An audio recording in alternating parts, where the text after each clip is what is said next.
सती शिव की कथा। राजा दक्ष प्रजापति की कई पुत्रियां थीं।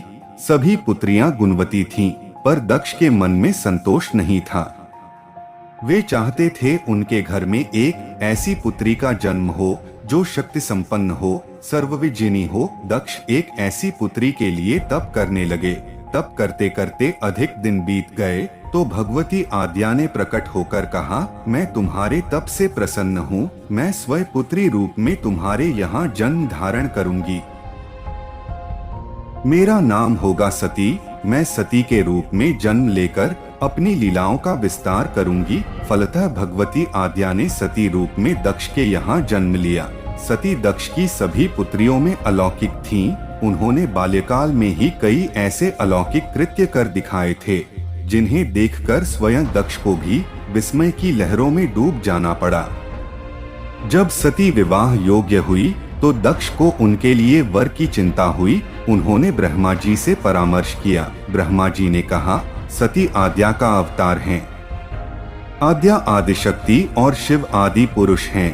अतः सती के विवाह के लिए शिव ही योग्य और उचित वर हैं। दक्ष ने ब्रह्मा जी की बात मानकर सती का विवाह भगवान शिव के साथ कर दिया।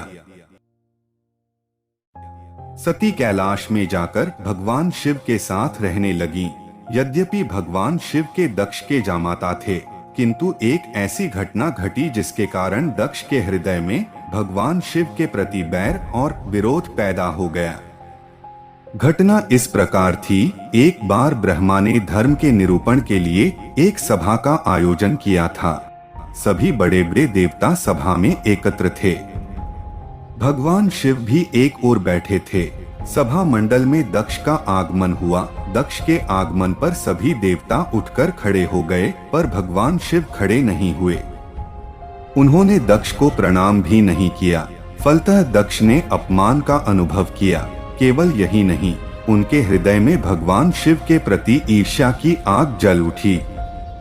वे उनसे बदला लेने के लिए समय और अवसर की प्रतीक्षा करने लगे। भगवान शिव को किसी के मान और किसी के अपमान से क्या मतलब? वे तो समदर्शी हैं। उन्हें तो चारों ओर अमृत दिखाई पड़ता है। जहां अमृत होता है वहां कड़वाहट और कसैलेपन का क्या काम? भगवान शिव कैलाश में दिन रात राम राम कहा करते थे। सती के मन में जिज्ञासा उत्पन्न हो उठी। उन्होंने अवसर पाकर भगवान शिव से प्रश्न किया, आप राम राम क्यों कहते हैं? राम कौन है?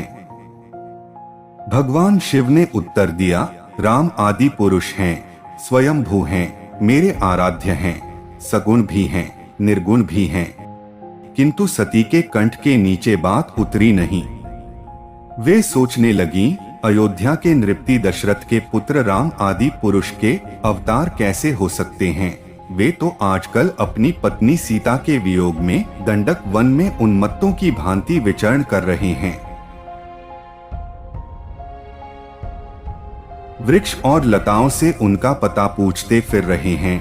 यदि वे आदि पुरुष के अवतार होते तो क्या इस प्रकार आचरण करते? सती के मन में राम की परीक्षा लेने का विचार उत्पन्न हुआ।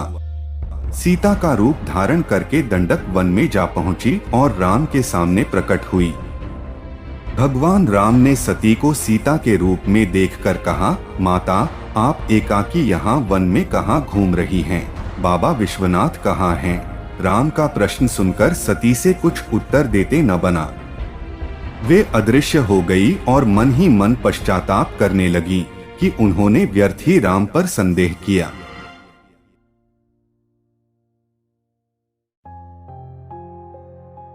राम सचमुच आदि पुरुष के अवतार हैं। सती जब लौटकर कैलाश गईं, तो भगवान शिव ने उन्हें आते देख कहा, सती, तुमने सीता के रूप में राम की परीक्षा लेकर अच्छा नहीं किया। सीता मेरी आराध्या हैं, अब तुम मेरी अर्धांगिनी कैसे रह सकती? इस जन्म में हम और तुम पति और पत्नी के रूप में नहीं मिल सकते। शिव जी का कथन सुनकर सती अत्यधिक दुखी हुई, पर अब क्या हो सकता था? शिव जी के मुख से निकली हुई बात असत्य कैसे हो सकती थी? शिव जी समाधिस्थ हो गए। सती दुख और पश्चाताप की लहरों में डूबने उतारने लगी।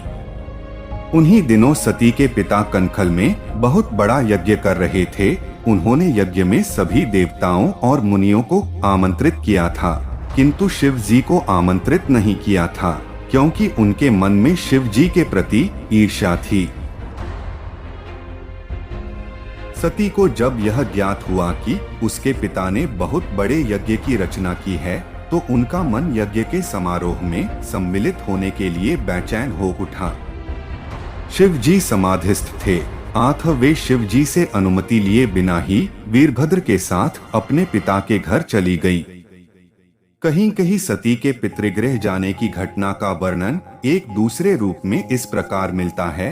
एक बार सती और शिव कैलाश पर्वत पर बैठे हुए परस्पर वार्तालाप कर रहे थे। उसी समय आकाश मार्ग से कई विमान कनखल की ओर जाते हुए दिखाई पड़े। सती ने उन विमानों को दिखाकर भगवान शिव से पूछा, प्रभु, ये सभी विमान किसके हैं और कहाँ जा रहे हैं? भगवान शकंर ने उत्तर दिया, आपके पिता ने यज्ञ की रचना की है। देवता और देवांगनाएं इन विमानों में बैठकर उसी यज्ञ में सम्मिलित होने के लिए जा रहे हैं। भगवान भायलेनाथ एवं सती माता ने अपने जीवन पर इस कथा काय घटाकर यही ताय संदेश दिया है कि नारी का प्रथम धर्म है पतिव्रत धर्म का पालन करना, अपने पतिदेव की अधीनता एवं आज्ञा में रहना, अपने प्रथम वर्ष अपने सहज धर्म का पालन करना। इसे छाड़कर भगवान के भी दर्शन करने जाए ताए वह भगवान काय स्वीकार नहीं। सती माता ने वह शरीर त्यागा तथा फिर पार्वती बनकर अपने प्रियतम भगवान भूतनाथ की सेवा के अलावा काई कामना नहीं रखी। राजमहलाएं के ऐश्वर्य काय ठुकरा दिया तथा अभावाय में रहकर सदैव के लिए पार्वती जी भगवान शंकर की अर्धांगिनी बनकर फिर युग युगांतर तक अपने सहज धर्म का पालन करती रही। भगवान जी के पास चाहे संसार के कृत्रिम सुख सुविधाओं ऐश्वर्य का अभाव है, परंतु उनके पास प्रकृति रूपी परमेश्वरी पार्वती जी सदा से निवास करती है। अब क्या इनकी भगवान के पास भाव है, ब्रह्म भाव है, सच्चा अच्छा और युग के अनुरूप प्रथम धर्म सहज धर्म के पालन का सहज भाव है, तभी ताए भगनाथ भक्ताए पर बड़ी जल्दी प्रसन्न हाए जाते हैं। क्या इनकी भक्ताए का कल्याण करना भगवान का सहज धर्म है। बोलो हर हर महादेव, जय भोलेनाथ।